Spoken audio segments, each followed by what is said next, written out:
मी माझ्या मागच्या व्हिडिओमध्ये हा 3.5 kgचा केक कसा बनवायचा, त्यासाठी किती मेजरमेंटचा यूज करायचा हे तुम्हाला मी सांगितलं होतं आणि क्रम कोटिंगपर्यंतचा व्हिडिओ मी शेअर केला होता।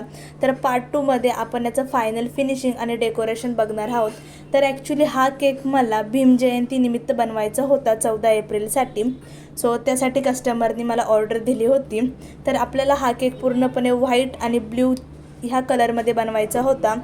तर तुम्ही इथं बघू शकता मी व्हाईटने पहिलं फिनिशिंग करून घेत आहे आणि क्रम कोटिंग झाल्यानंतर मी ह्या केकला एक तास फ्रीजमध्ये सेट व्हायला ठेवलं, बिकॉज हे आपण एकावर एक लेअर करताना काही प्रॉब्लेम येऊ नये म्हणून।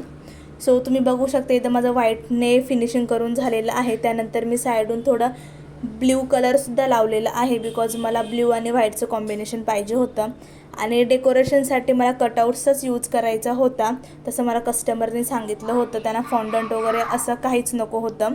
सो मी साईडून ब्ल्यूने फिनिशिंग केलं आहे। जर तुम्हाला पण अशा केकच्या ऑर्डर्स द्यायच्या असतील तर मला DM करा आणि काही डाऊट असतील तर मला कमेंट करा, मी तिथे तुम्हाला आन्सर करेन। तर आपल्याला इथे साईडून पण फिनिशिंग झालेलं आहे।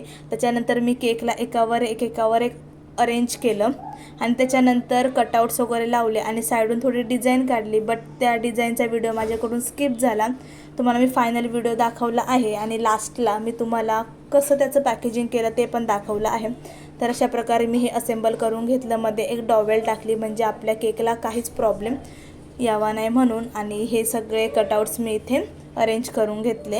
तसं मला कस्टमरने रेफरन्स फोटो पाठवला होता आणि थोडं माझ्या मनाची आयडिया यूज करून मी हा केक इथे रेडी केला आहे। तर केक आवडला तर नक्की लाईक करा आणि फॉलो करा। भेटूया आपल्या नेक्स्ट व्हिडिओमध्ये।